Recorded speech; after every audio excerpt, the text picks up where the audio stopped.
So, let me show you a report.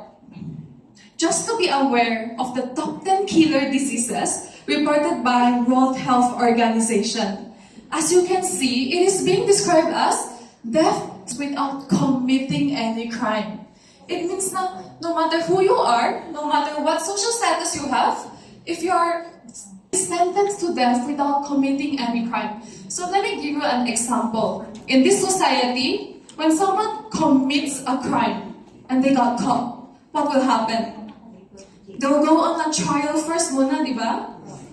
So, in some countries, they don't give the death sentence. They give life sentence. Maybe they have killed someone, but they don't get death sentence. They get life sentence. But we have people around us who are very kind, who doesn't commit crimes. But when they get heart attack today, they die tomorrow. They don't even have a trial time. Right? So, does it happen? May narinig ba kayong ganun? Yes. Diba? Meron, madami. So, speaking of this, if today we are diagnosed with an illness, then we die tomorrow, it's better. Bakit? It's better than if today we are diagnosed with an illness, we spend all our life savings on it, then we die. That's a lot worse, diba? Tama ba? So, madaming tatanong sa akin, so how do I prevent this tragedy from happening to me? I believe lahat natin alam natin, which is only one way. Which is, take care of your health while you still have it. That's why they always say prevention is better than cure. So it's very easy to say, but hard to do. Tama ba? So it may due to aging population, wrong diet, inevitable stress, and pollution. So, but fortunately, due to the recent science medical breakthrough, here comes the discovery of stem cells. So what are stem cells? Stem cells are the most basic form of all living things. Meaning, lahat tayo, humans, were made of stem cells. So, paano nag-form yung stem cells? So, yung stem cell mag-form kung yung sperm and yung ovum mag-meet. Mag-form siya ng first ever stem cells. And yung stem cell, may dalawang very important abilities. So ano yun? Yung first ability is kaya siya mag-duplicate by itself from 1 to 2 to 4 to 8 and so on. So after duplicating, magiging blastocyst. So when it becomes a blastocyst, it will start to split, which is its second ability. So kaya siya mag-split into 300 different types of cells in our body. We have our hair cells, heart cells, lung cells, skin cells. Meaning tayo humans, from head to toe, we are made of stem cells. So after 10 months of duplicating and splitting, a baby will be formed. Yes. So, but in line with that, hindi lang ako nagsasabi na maganda yung stem cells. In fact, madaming magazines, newspapers, articles, such as the very influential magazine called Time Magazine. I believe, alam natin yung Time Magazine din. Sino alam? Yes. Madaming may alam, di ba? Yes. So yung Time Magazine, very cautious sila sa mga information na nire-report nila. Kasi kung na-report sila ng false information, it would negatively impact their reputation. So you can see it has reported good things about stem cells more than once. And here, let me give you another example. Stem cell therapy to treat diabetes. And another article below states that AIDS patient cured with stem cells. And also, dito may isang Chinese article saying that 100 years of age after injecting stem cells in a 50-year-old body. Sino dito gusto look younger than their age? Lahat, di ba? So you might be wondering, what are the possible ways of receiving the benefits from stem cells nowadays? So, ito yung mga methods. The first method is you can fly all the way to Switzerland to have this placenta injection. It is usually done by those rich and famous. But no doubt, sobrang mahal. It costs around 20,000 to 300,000 USD. Hindi siya pesos, And aside from that, you still have to pay for your hotel, your flight. So, madaming expenses. And it's also very time-consuming. Kasi you have to book 6 months in advance. So, if you're very rich and madami kang oras, go ahead. No one's gonna stop you. But for majority of the people like us, we're just a normal people, we can't really afford this, right? So, hence, whereas some people will go to beauty salon for placenta injection. So is it safer? Is it cheaper? Yes, it is. It is cheaper and less time consuming. But is it safe? Di natin alam. Kasi hindi natin alam kung ano ini-inject nila sa atin, and hindi din natin alam kung yung nag-i-inject sa atin ay professional ba. So we wouldn't want to put our health at risk. That's why, usually hindi natin recommend ito. And yung next one is stem cell transplant. So for example, if today I have yung right eye ko may problema, what the doctor will suggest to do is to extract stem cells from your left eye and inject it into your right eye. So, etong method na to, hindi lang siya mahal. Sobrang sakit din. Bakit? Kasi, in the process of injecting and extracting the stem cells, bawal siya mag-apply ng anesthesia. Kasi kung nag-apply lang siya ng anesthesia, mamatay yung stem cells. Hindi na siya effective. So, etong method, hindi lang masakit, mahal din. So, the next one is a free option, healthy lifestyle. So, pero sino dito mahilig mag-exercise? Sobrang hilig mag-exercise. Oh, isa.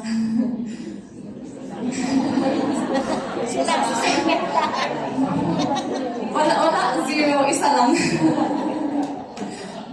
So, kahit mahilig ka mag-exercise, kahit hindi ka nag-Jollibee, hindi ka nag-potato corner, sino mahilig kumain ng potato corner?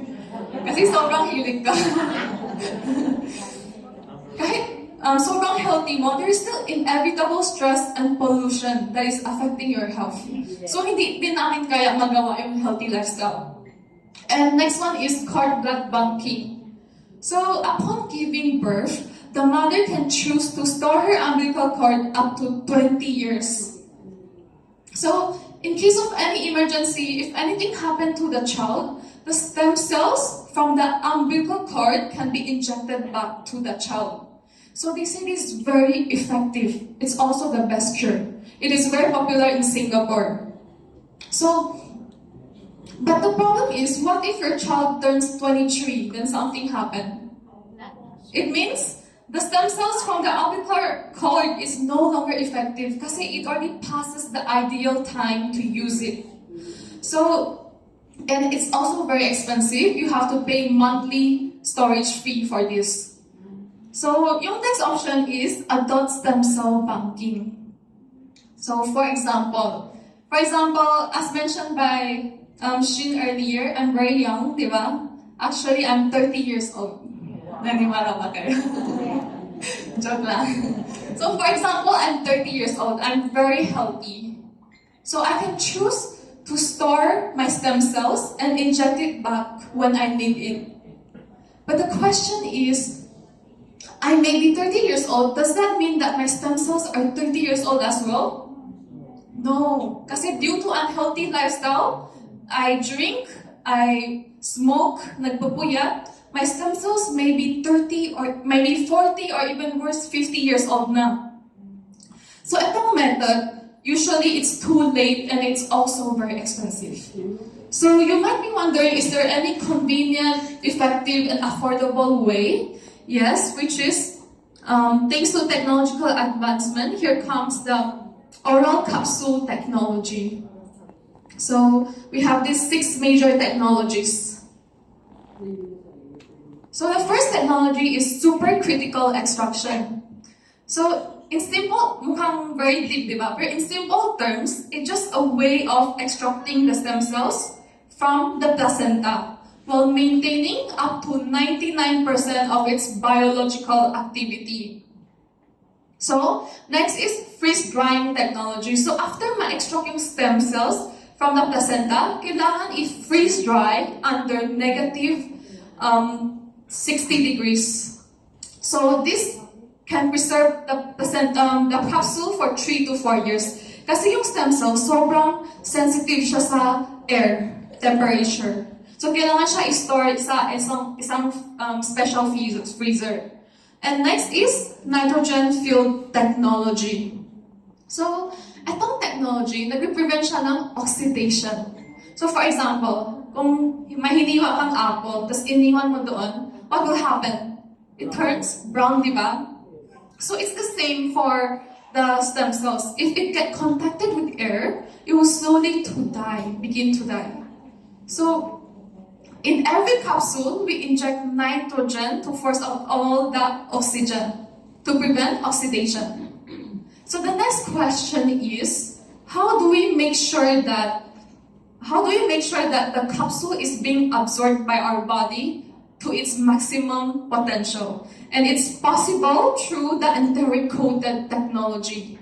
So anong technology to? So as yung katawan natin, we have this stomach acid. So lahat ng kinakain natin, nade-destroy ng stomach acid. So etong coating serves as a protection layer for the capsule. So just like pag umuulan, nagagamit tayo ng umbrella to protect us from the rain, di ba? So etong technology is just like the umbrella. It protects the capsule from being broken down by our stomach acid. That will be delivered to our small intestine at doon lang siya magdi-dissolve. Kasi yung small intestine natin, kaya mag-absorb ng nutrients up to 80%. So, the next question is, paano natin ma-make sure na ma-absorb ng yung ingredients sa blood natin? So, it's possible through emulsification technology. So this technology breaks down large molecules into smaller molecules so that it can be penetrated into our blood. And our last technology is biosoftgel technology. So this technology ensures that the main ingredients are being dissolved rapidly in our small intestine to boost the absorption rate para mas mabilis natin makita yung result. Yes. So yung company, Reway, is from Singapore, and yung product is manufactured in New Zealand. So we all know that New Zealand is a very clean country, di ba? And Singapore is a very strict country. So all this time, we have been using deer's placenta to extract the stem cells. So bakit placenta ng deer? Because there's an ancient saying of treasures in a deer. So many parts of a deer are used in traditional Chinese medicine, such as deer hair, deer velvet, deer blood, deer heart, deer placenta, and so on. So they are considered very high-grade Chinese medicine, and deers, they are very picky eaters. They can identify good grass between bad grass. At wala din silang gallbladders. So you rarely hear of a deer dying of an illness. Usually they die of old age. So, at this point, some people will ask, if your company's product is made of deer's placenta, then you must have killed a lot of deer. No, I want to clarify that in the process of extracting the stem cells from the deer placenta, there's no need to kill the deer. It's the same if today, kung mag-cord blood banking tayo, hindi tayo tatanungin ng doctor if you wanna kill the baby or the mother, di ba? So, same yung concept. So during 2008, Reway launched its first edition of Per Deer Placenta. Then, noong 2023, it launched its 7th edition of Per Deer Placenta. So it kept on improving continuously. Parang iPhone, may iPhone 13, 14, 15, di ba? Soon may 15 na. So, 16 na. Sorry, iPhone 13 lang gamit ko. So yung 7th edition, we have 6 major technology, and we also have our 5 patented ingredients. So yung first ingredient is Cervicenta. So this ingredient is extracted from the female deer's placenta. Using the supercritical extraction technology, it can retain up to 99% of its bioactivity.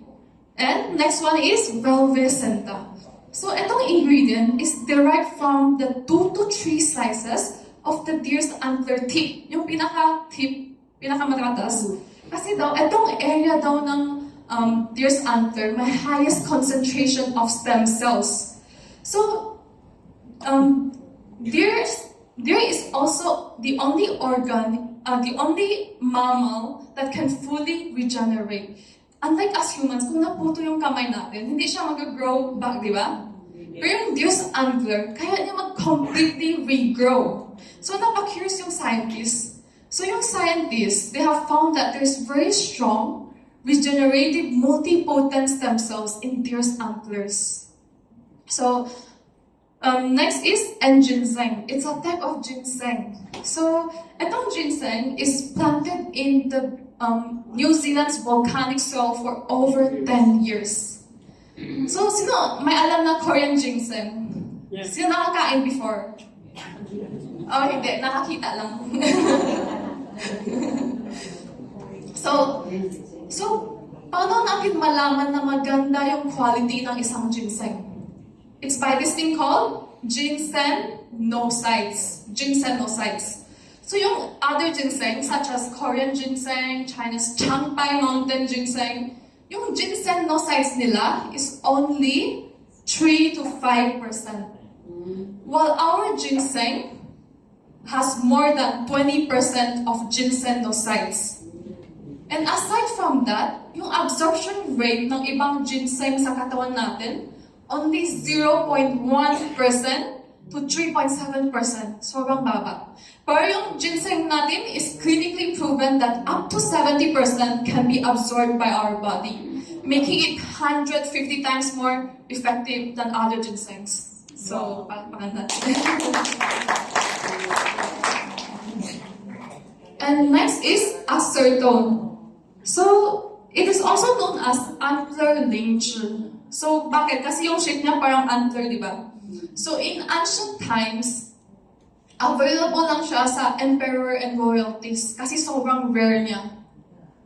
So, yung acetone is derived from activate citrine 1. So, ano yung citrine 1? Citrine 1 is a protein in our body that is related to longevity.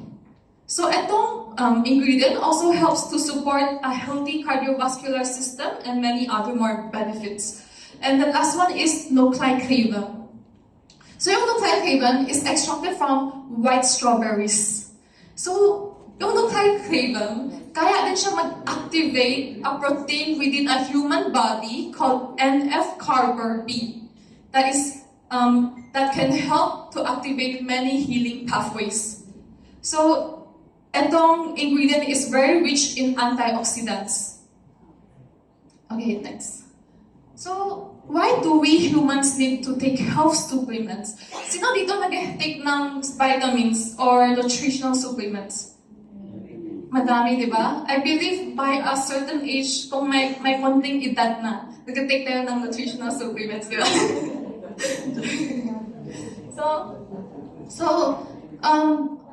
Kaya when you go to people's home, you can see many bottles and jars at home, di ba? So why do we humans need to take health supplements? Kasi we want to achieve prevention, recovery, detoxification, repair, regenerate, and protect. So let me give you an example. If today, may problema yung eyes natin, we want to protect them, what will we do? We'll buy a lutein product for it, di ba? If today we have difficulty moving due to knee or bone problems, we'll buy a calcium product for you, di ba? So every time that we need a certain nutrient, we have to buy a product for it. And this leads to many bottles and jars at home. So our company, we have one standard, which is one product to fulfill all your health supplement needs.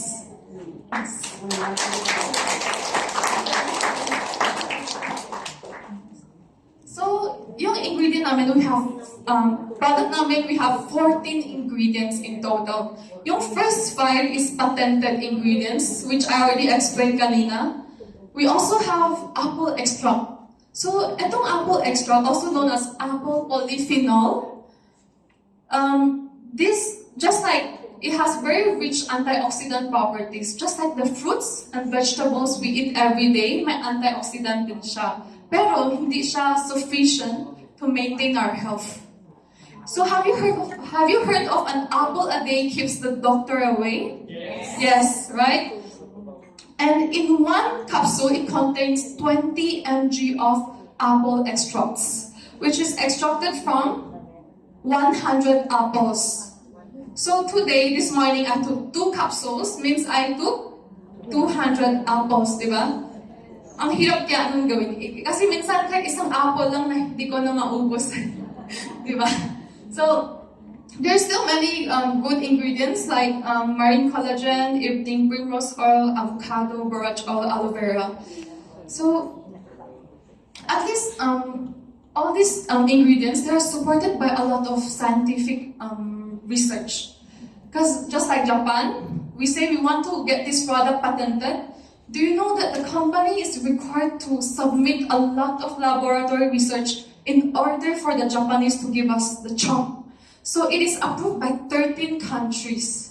So just like Taiwan, Czech Republic, Singapore, Poland. So it's approved by 13 countries. That's why it can survive 17 years with just one product.